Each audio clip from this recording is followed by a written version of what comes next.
The massive doors of the Galactic Council chamber opened with a deep rumble that echoed through the vast hall. Alex Reed stepped inside, his simple military uniform looking plain next to the elaborate robes and ceremonial armor worn by the other delegates. The chamber stretched upward like a cathedral, with floating platforms arranged in a spiral pattern around a central speaking area. Each platform held representatives from different worlds, their alien forms creating a rainbow of colors and shapes against the gleaming metal walls. Alex had been Earth's ambassador for only 3 months, but he already understood the unspoken rules of this place. The older civilizations looked down on newcomers. The powerful species made demands.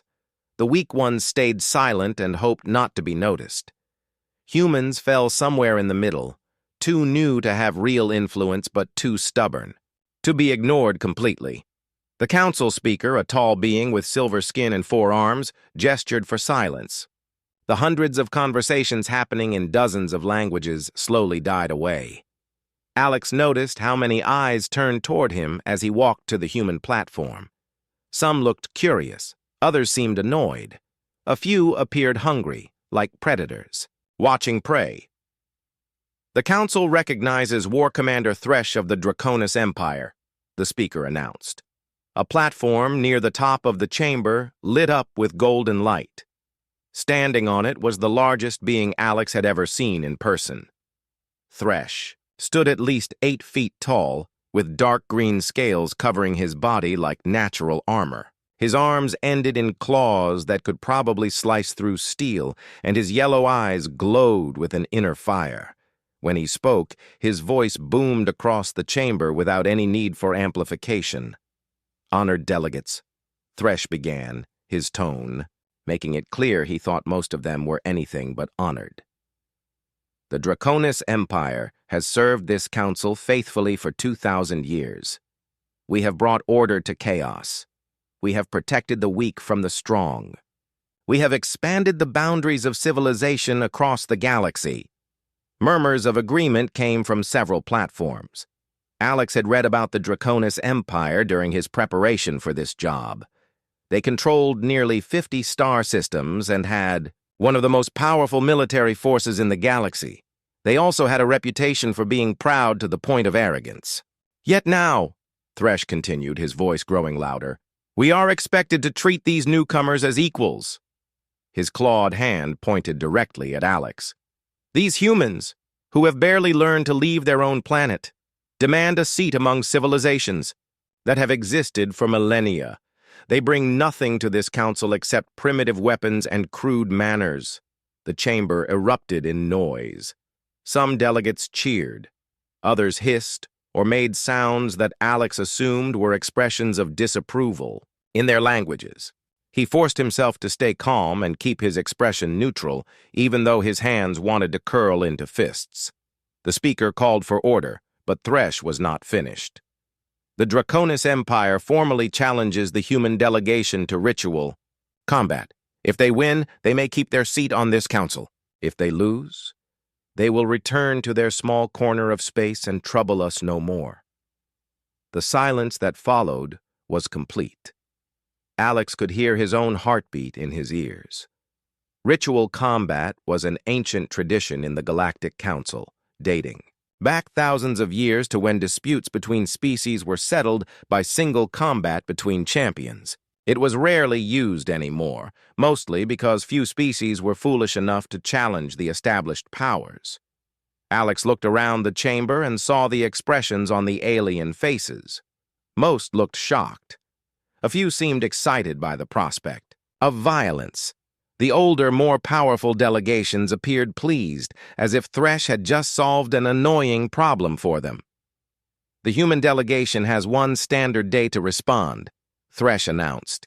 "If they refuse, they forfeit their membership. Immediately." The War Commander's platform dimmed, and he sat back in his chair with what Alex was sure was a satisfied expression. The chamber began buzzing with conversation again, but Alex noticed that none of the other delegates looked at him directly. It was as if he had already been written off as a failure. The speaker gestured toward Alex. Does the human delegation wish to respond at this time? Alex stood up slowly. He had been a soldier before becoming a diplomat, and he knew how to project confidence even when he felt anything but confident. The truth was, he had expected something like this to happen eventually. Humans had a reputation in the galaxy as being aggressive and unpredictable, which made the other species nervous. A formal challenge was actually better than the quiet sabotage and political maneuvering he had been dealing with for months. The human delegation accepts the challenge, he said clearly. The reaction was immediate and loud. Delegates shouted in dozens of languages, and several of the smaller species made sounds that Alex was pretty sure expressed terror. Even Thresh looked surprised, as if he had expected the humans to back down immediately. Furthermore, Alex continued, raising his voice to be heard over the noise, we propose that the combat take place here on Harmony Point, in the traditional arena, with full broadcast rights to all member worlds. Let everyone see how this ends. Now Thresh was definitely surprised. The Draconis had probably expected the humans to ask for time to prepare or try to negotiate different terms. By accepting immediately and asking for a public broadcast, Alex was essentially doubling down on the challenge. The speaker looked between Alex and Thresh several times before speaking. Very well. The challenge is accepted. Combat will take place in 7 standard days. Each side will select one champion. The rules of engagement will follow traditional protocols. May the strongest species prevail. As the chamber began to empty, Alex remained standing on his platform. He pulled out his communication device and began composing a message to Earth. The government would need to know what had happened, and the military would need to select a champion. He also made a mental note to research everything he could find about Draconis combat techniques and weaknesses. Walking toward the exit, he passed close to the Draconis platform. Thresh was still there, talking quietly with several other members of his delegation. The war commander looked down at Alex and smiled, showing rows of sharp teeth. I almost respect your courage, human, Thresh said. It is unfortunate that courage alone will not save you. Alex met his gaze without flinching. We'll see about that. As he left the chamber, Alex wondered if he had just signed humanity's death. Warrant or given them their greatest opportunity. Either way, there was no going back now. The news reached Earth faster than any message in human history. Within hours of Alex Reed's acceptance of the Draconis challenge, every major news network was broadcasting emergency reports. The reaction was immediate and overwhelming. Military. Recruitment centers that had been quiet for months suddenly found themselves flooded with volunteers. Retired soldiers came out of civilian life. Active duty personnel requested transfers to combat units. Even civilians with no military experience showed up demanding to be trained. General Patricia Walsh stood in the Pentagon's main briefing room, looking at screens filled with data about potential champions. She had been in charge of Earth's military response to galactic affairs since first contact, and she had never seen anything like this level of volunteer response. The numbers were staggering. Every Special Forces unit on Earth had submitted candidates. The best fighters from every branch of the military wanted the chance to represent their species. Show me the top candidates again, she said to her aide. The main screen displayed profiles of 12 individuals. Each one represented the peak of human combat capability, with years of training and combat experience.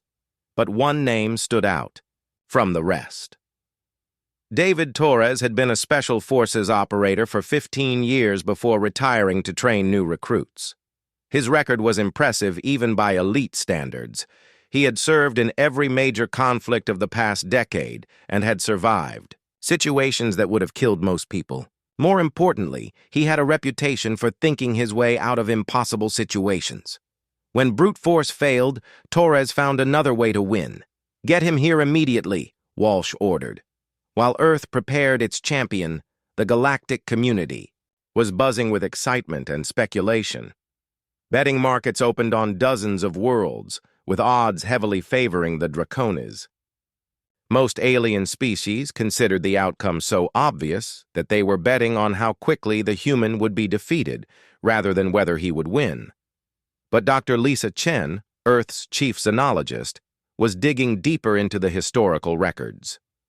Her office on Harmony Point was filled with data tablets and holographic displays showing information about past Draconis conflicts. What she was finding troubled her greatly. The Draconis Empire had indeed won many wars over the centuries, but as Lisa studied the details, a pattern emerged. Most of their victories had come through overwhelming technological superiority or by attacking species that were fundamentally peaceful. When they fought other warrior cultures, the battles were usually short and involved massive fleets rather than ground combat. Lisa pulled up records of the last time the Draconis had engaged in formal ritual combat. It had been over 300 years ago, against a species called the Corvin. The combat had lasted less than 5 minutes, but the Corvin champion had been a philosopher warrior who followed strict ethical codes that prevented him from fighting, to kill. The Draconis champion had shown no such restraint. More disturbing was what Lisa found when she looked at the species the Draconis had conquered. The Altani were peaceful traders who had surrendered after a single orbital bombardment. The Velk were herbivores whose entire military consisted of defensive shields and non-lethal weapons. The Zoram had actually welcomed the Draconis as liberators from another oppressive empire. Lisa realized that for all their reputation as warriors, the Draconis had rarely faced opponents who fought back with real determination. They were used to enemies who either surrendered quickly or fought according to honorable rules that limited their effectiveness. She started composing a report for Earth when her door chimed. Alex Reed entered, looking tired but determined. "Any useful intelligence?" he asked without preamble. Lisa gestured to her displays. "Possibly. The Draconis have a fearsome reputation, but it might be built on fighting the wrong kind of enemies." She showed him the analysis. Alex studied the information carefully, occasionally asking questions about specific battles or opponents. His military training helped him understand the implications immediately. "They're bullies," he said finally. "They pick fights they know they can win." "That's my assessment too," Lisa agreed. "The question is, do we tell Torres about this, or do we let him prepare for a standard warrior opponent?" "We tell him everything," Alex decided. "David's smart enough to use this information without getting overconfident." Meanwhile, on Earth, David Torres was undergoing the most intensive preparation of his life. He had accepted the role of humanity's champion without hesitation, but he understood the stakes. This was not just about his own life, or even about Earth's membership in the Galactic Council. Every human in the galaxy would be judged based on how this fight ended. The training facility was a converted aircraft hangar filled with equipment designed to simulate alien environments and opponents. Torres spent hours each day studying recordings of Draconis physiology and combat techniques. He learned about their natural armor, their claw attacks, and their preference for aggressive frontal assaults. But Torres also drew on his own experience fighting human opponents who had similar advantages. He had faced enemies who were bigger, stronger, and better armed than he was. The key was never to fight their fight. Speed, endurance, and tactical thinking could overcome raw physical power if used correctly. Dr. Sarah Kim, Earth's leading expert on alien biology, worked with Torres to understand his opponent better.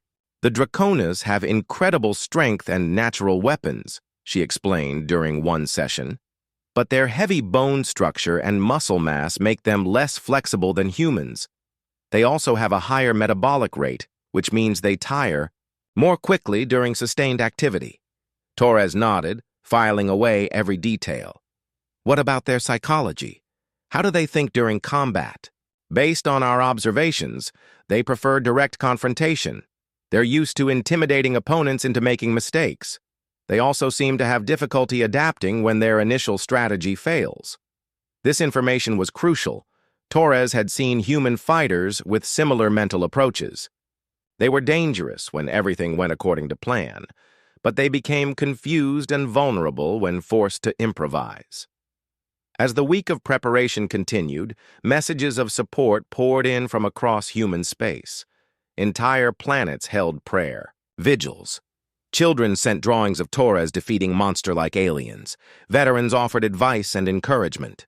The pressure was enormous, but Torres used it as motivation rather than allowing it to become a burden. On the final day before the combat, Torres received a private communication from Alex Reed. The ambassador's message was simple but powerful. "You're not just fighting for humanity's place in the Council. You're fighting to show the galaxy who we really are. Win or lose, make them remember that humans don't give up." As Torres prepared for sleep, he thought about all the humans who were counting on him. But he also thought about the Draconis champion, who would face him tomorrow. That warrior probably expected an easy victory against a primitive opponent. He was about to learn that humans could be far more dangerous than they appeared. The ancient arena beneath Harmony Point had not seen combat in over 2 centuries, but today it hummed with energy and excitement. The circular fighting pit was surrounded by rising tiers of seats that could hold thousands of spectators.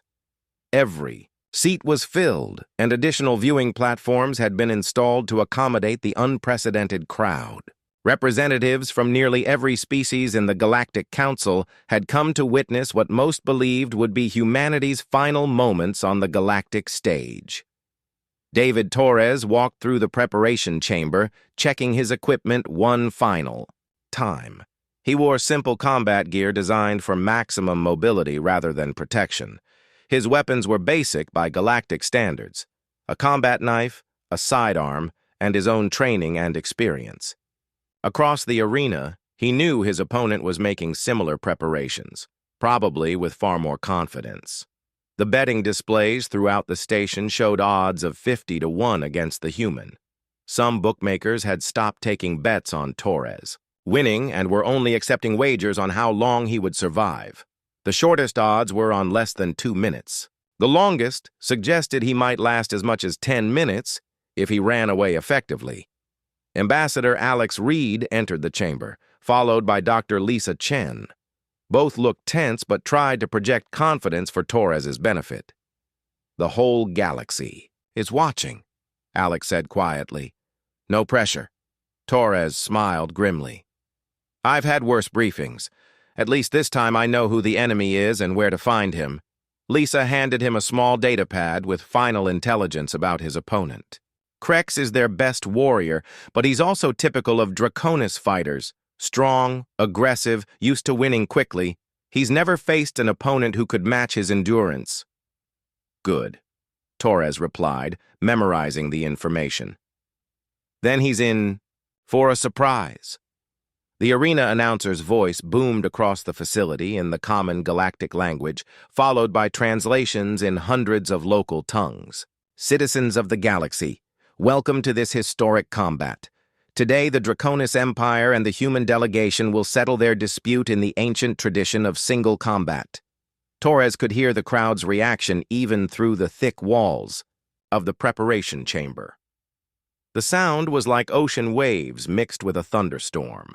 He had performed in front of crowds before during training demonstrations, but nothing on this scale.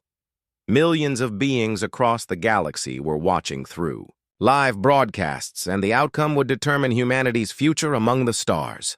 "Champion Torres, you are called," came the announcement.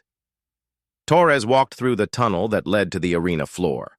The noise hit him like a physical force as he emerged into the light. The crowd was a sea of alien faces, colors, and forms that his mind could barely process. Some were cheering, though he suspected it was not for him. Others sat in silence, watching him with expressions he could not read. At the far end of the arena, another tunnel opened, and Krex emerged. Torres had studied images and recordings of the Draconis champion, but seeing him in person was different. Krex stood nearly 9 feet tall, with dark green scales that gleamed under the arena lights. His arms were as thick as tree trunks and ended in claws that looked capable of tearing through metal. When he moved, Torres could see the play of massive muscles beneath the natural armor plating. But Torres also noticed things that the recordings had not shown clearly. Krex's movements, while powerful, were deliberate and somewhat predictable. The Draconis champion moved like someone who had never needed to be subtle or quick. His stance was aggressive, but left openings that a smaller, faster opponent might exploit. The arena announcer introduced both fighters to the crowd. When Krex's name was announced, the cheering was deafening. When Torres was introduced, the response was much more subdued, though he noticed some sections of the crowd that seemed to be human supporters making as much noise as they could. The combat will continue until one champion yields, is unable to continue, or dies, the announcer declared. There are no other rules. Begin! Krex immediately charged across the arena with a roar that echoed off the walls. His strategy was obvious. Use his size and strength to end the fight quickly and decisively. Most opponents would have either stood their ground and been overwhelmed, or retreated and been cornered against the arena wall. Torres did neither. He moved diagonally, using his superior speed to stay just ahead of Krex's charge while positioning himself for a counterattack. As the Draconis champion thundered past, Torres struck with his combat knife, targeting the gap between two armor plates on Krex's side. The blade bit deep, drawing green blood and eliciting a roar of pain and rage from Krex. The crowd gasped in surprise. Many had expected the human to be killed or seriously injured in the first few seconds. Instead, he had drawn first blood. Krex spun around, his claws whistling through the air where Torres's head had been a moment before. The human had already moved, staying just outside the range of those deadly claws while looking for another opening. What followed was unlike any combat the galaxy had seen in centuries. Most fights in the arena were brief affairs of overwhelming force or technical skill. This was something different. Torres fought like a persistent predator, constantly moving, constantly attacking, never allowing his opponent to settle into a rhythm or use his superior strength effectively. Krex grew, increasingly frustrated as his attacks failed to connect. He was stronger than the human, tougher and better armed, but Torres refused to fight the kind of battle that would allow those advantages to matter. Instead, the human struck and moved, accumulating small wounds that individually were not serious, but collectively began to slow the larger opponent. The crowd's reaction began to change. What had started as excitement at watching a quick slaughter became fascination with an unexpectedly complex battle. Some spectators began cheering for Torres, impressed by his skill and determination. Others grew angry that the fight was not ending quickly enough. As the battle continued, Krex's movements became slower and less coordinated. His heavy breathing was audible throughout the arena. The Draconis were not built for extended combat, and Torres was taking full advantage of that weakness. "Is the great warrior getting tired?" Torres called out, speaking in the common galactic language so everyone could understand. "I thought Draconis were supposed to be impressive." The taunt had its intended effect. Krex roared in rage and launched into another wild charge, but this one was even less controlled than his previous attacks. Torres sidestepped easily and struck again, this time targeting a nerve cluster that Dr. Kim had identified as particularly vulnerable. Krex stumbled and nearly fell. When he turned to face Torres again, his left arm was hanging uselessly at his side. The arena fell silent except for Krex's labored breathing. The proud Draconis champion, who had expected to crush this inferior opponent in seconds, was bleeding from a dozen wounds and could barely stand. "Yield," Torres said, not mockingly but with genuine respect. "You fought well, but this is over." For a moment it seemed like Krex might surrender. Then his pride overcame his common sense, and he made one final desperate attack. Torres was ready. He moved inside the clumsy swing, drove his knife up under Krex's chin, and held it there. "Yield or die," he said quietly, speaking directly to his opponent rather than to the crowd. Krex looked into Torres's eyes and saw something that shocked him. The human was not enjoying this. He took no pleasure in causing pain or humiliating a defeated enemy. He was simply doing what was necessary to protect his people. "I yield," Krex said, his voice barely audible. Torres stepped back and helped support the wounded Draconis champion as medical teams rushed onto the arena floor. The crowd's reaction was stunned silence, followed by an explosion of noise as beings throughout the galaxy tried to process what they had just witnessed. The small, supposedly primitive human had not just defeated the mighty Draconis champion. He had done it with a style of fighting that none of them had ever seen before, and then shown mercy to his defeated opponent. As Torres left the arena, he could hear the conversations beginning in the stands. The galaxy had just learned that humans were far more dangerous than anyone had imagined. The celebration in the human quarters of Harmony Point was brief but intense. David Torres sat in the medical bay getting his minor wounds treated while messages of congratulations poured in from across human space. Alex Reed and Lisa Chen had brought champagne, and even some of the station's alien staff had sent gifts of respect. For the first time since arriving at the galactic community, humans felt like they truly belonged. The party ended abruptly when the station's emergency alarms began blaring. The lights switched to red, and an announcement echoed through the corridors in dozens of languages. "All personnel to emergency stations. This is not a drill. All personnel to emergency stations." Alex was the first to reach the main command center, with Torres close behind despite his injuries. The massive display screens that normally showed peaceful star charts were now filled with horrifying images. A fleet of geometric black ships was approaching the outer edge of the galactic community at incredible speed. The vessels were unlike anything in the databases, with sharp angles and surfaces that seemed to absorb light rather than reflect it.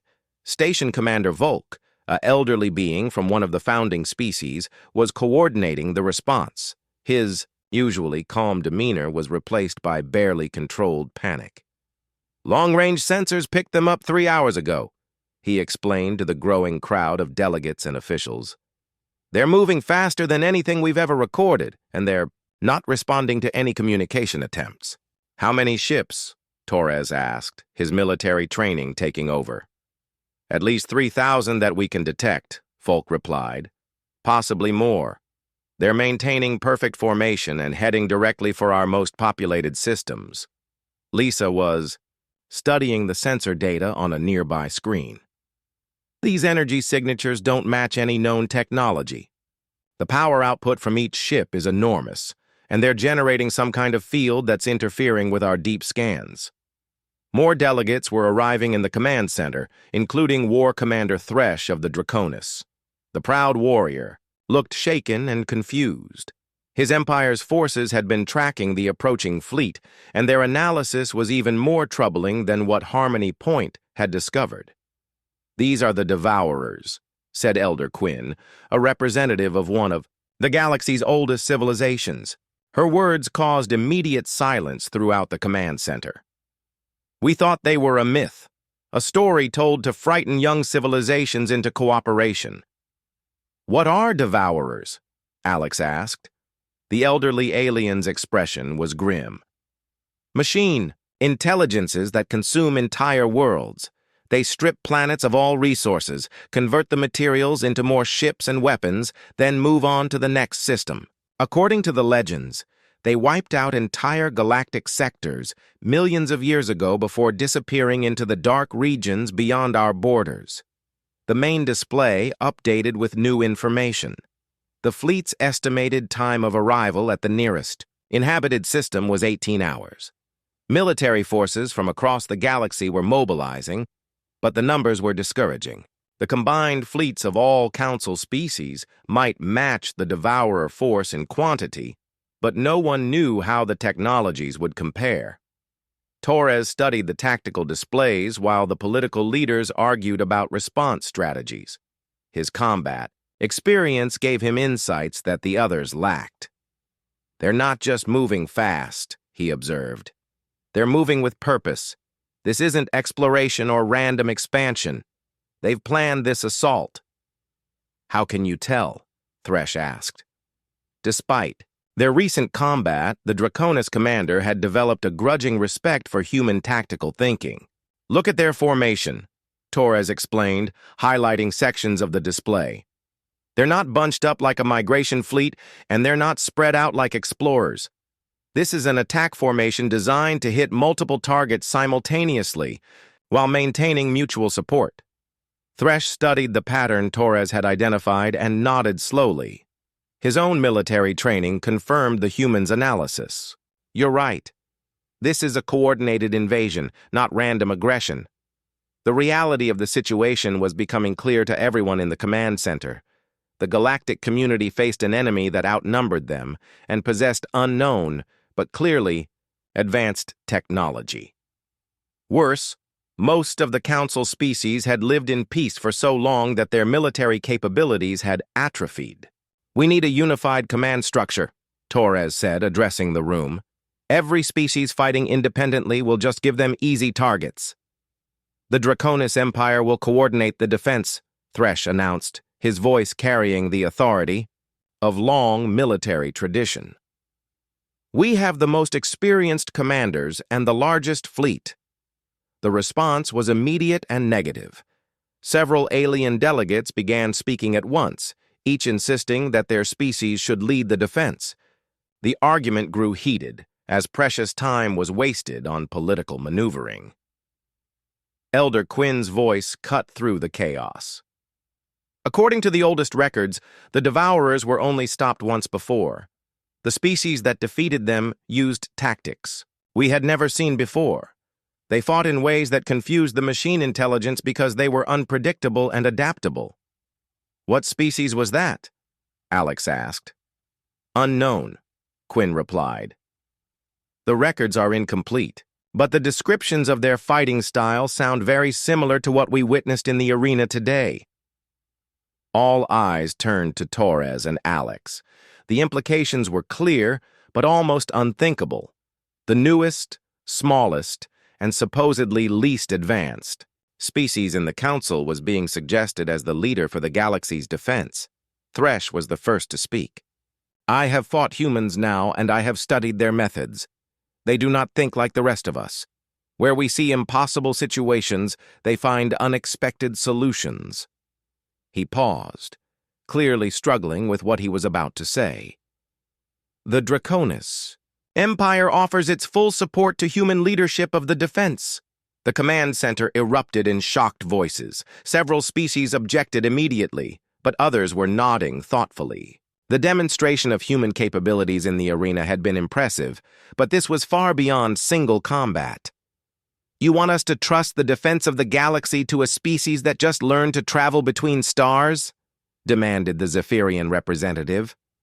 "I want us to trust it to the species that just proved they can defeat opponents everyone thought were superior," Elder Quinn replied calmly. "The Devourers think in patterns. They calculate probabilities and optimize strategies. They can be defeated, but only by minds that work differently than theirs." Torres looked around the room at the alien faces staring at him. Some showed hope. Others showed skepticism. A few showed desperation. He thought about the responsibility being placed on humanity's shoulders and the consequences of failure. "If we do this," he said finally, "everyone follows orders without question. No politics, no second-guessing, no protecting your own territory at the expense of others. We fight as one force, or we lose as separate ones." One by one, the alien delegates nodded their agreement. Even those who clearly had doubts recognized that unity was their only chance for survival. War Commander Thresh stepped forward and performed a formal Draconis salute. "The Draconis fleet awaits your orders, Commander Torres." As other species began pledging their forces to human leadership, Torres realized that winning in the arena had been the easy part. Now he had to figure out how to defeat an enemy that had been designed to destroy entire civilizations. The fate of trillions of beings across hundreds of worlds rested on humanity's ability to think differently than everyone else in the galaxy. The main war room aboard the flagship Unity had been hastily converted from a diplomatic meeting hall into a military command center. Holographic displays showed the positions of ships from dozens of different species, each with their own communication, protocols, weapon systems, and tactical doctrines. David Torres stood at the center of it all, studying the data streams while trying to forge a coherent strategy from the chaos. 12 hours remained until the Devourer fleet reached the first inhabited system. The combined Galactic Defense Force was larger than Torres had dared hope, but organizing them was proving more difficult than anyone had anticipated. Each species wanted to fight according to their own traditions and protect their own territories first. The Crystalline Confederacy is refusing to move their ships away from their home system, reported Commander Nash, Torres's newly appointed human aide.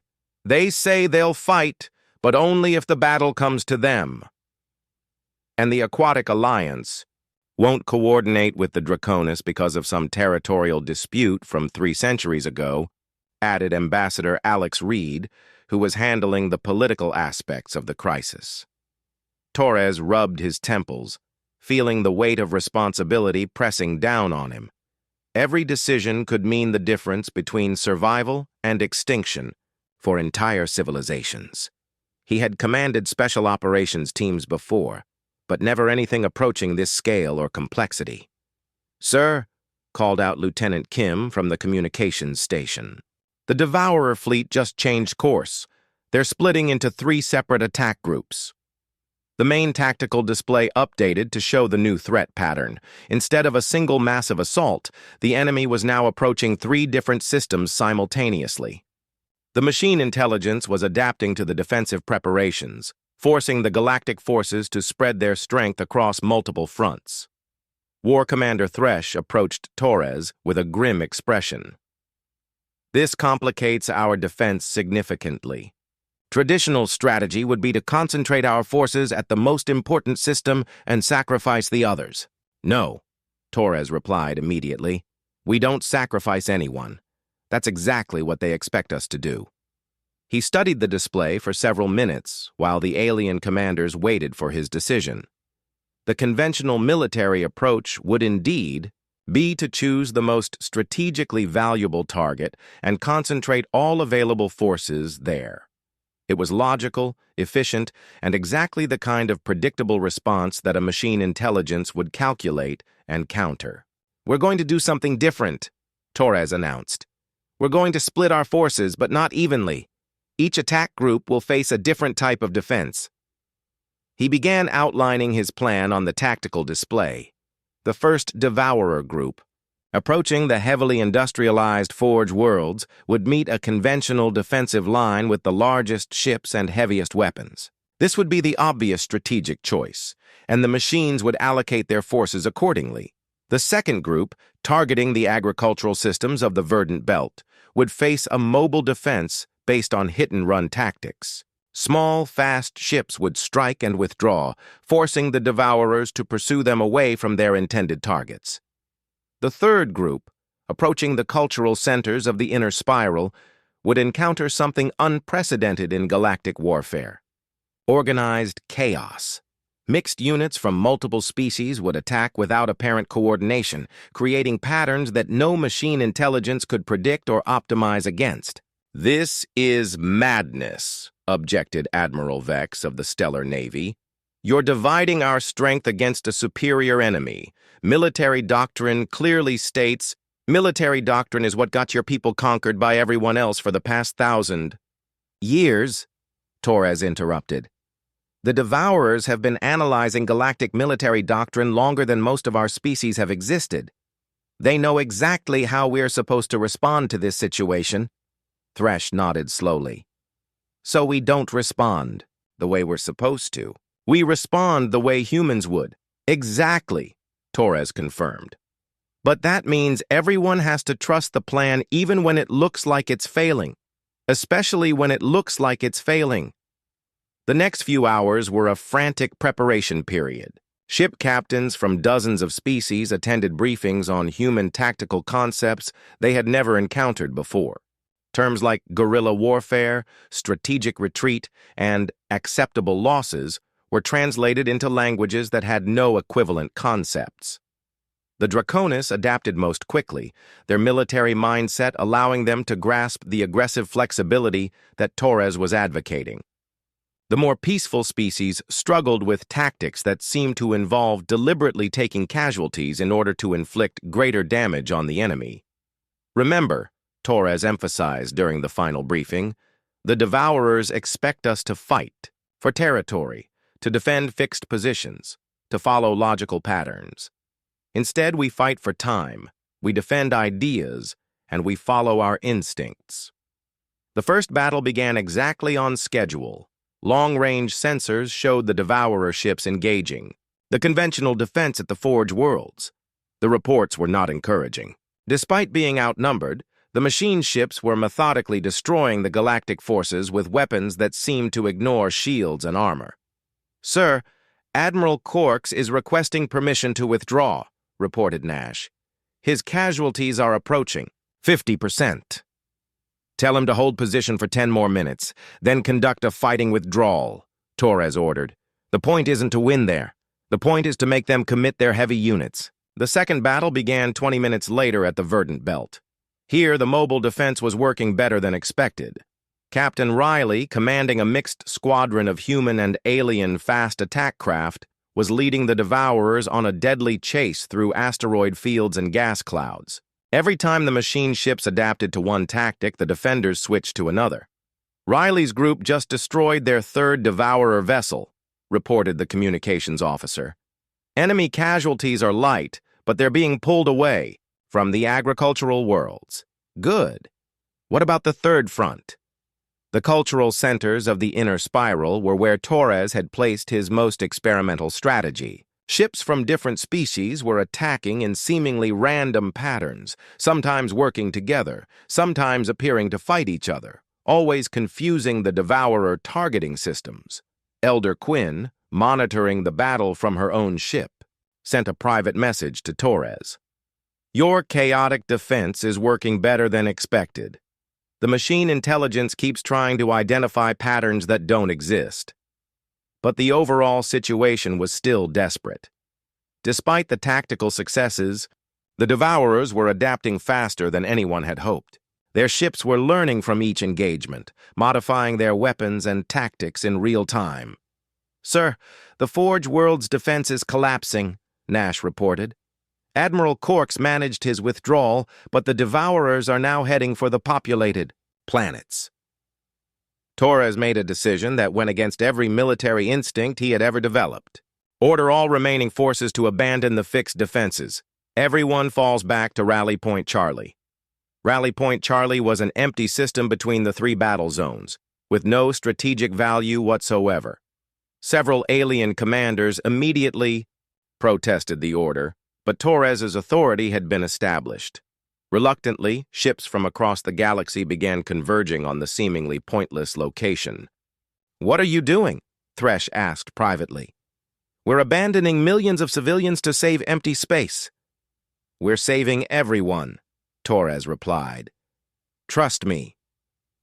The Devourer fleets, having achieved their apparent victories, began converging on the populated systems they had been targeting. Their machine logic calculated that the galactic forces were retreating in disarray, and the time had come for the systematic destruction that was their primary function. They were wrong. As the three Devourer groups approached their final targets, they discovered that every planet had been evacuated. Massive civilian transport fleets, protected by the fastest ships in the Galactic Navy, were already jumping to safety in distant systems. The Devourers found empty worlds with no resources to harvest and no populations to eliminate. Meanwhile, at Rally Point Charlie, Torres was implementing the final phase of his plan. The entire combined galactic fleet was now concentrated in one location, but instead of forming traditional battle lines, they were arranged in the most chaotic formation anyone had ever seen. Human ships mixed with Draconis cruisers. Peaceful trading vessels flew alongside military destroyers. Species that had been enemies for centuries found themselves fighting side by side. To any external observer, it looked like a fleet in complete disarray. When the Devourer forces arrived, expecting to find scattered remnants of a defeated enemy, they instead found something their programming could not comprehend. The galactic fleet attacked from every direction simultaneously, with no apparent coordination or strategy, yet somehow supporting each other perfectly. "All ships, engage at will," Torres broadcast. "Fight like humans." What followed was unlike any battle in galactic history. Ships that should have been destroyed kept fighting. Tactics that should have failed somehow worked. Commanders made decisions that defied logic but achieved impossible results. The Devourers, faced with an enemy that refused to follow any predictable pattern, began making errors. Their perfect coordination broke down as they tried to respond to threats that materialized from unexpected directions. Ships designed to operate as a unified intelligence found themselves acting as confused individuals. Captain Riley, still commanding her mixed squadron, led a suicide run directly through the center of the largest Devourer formation.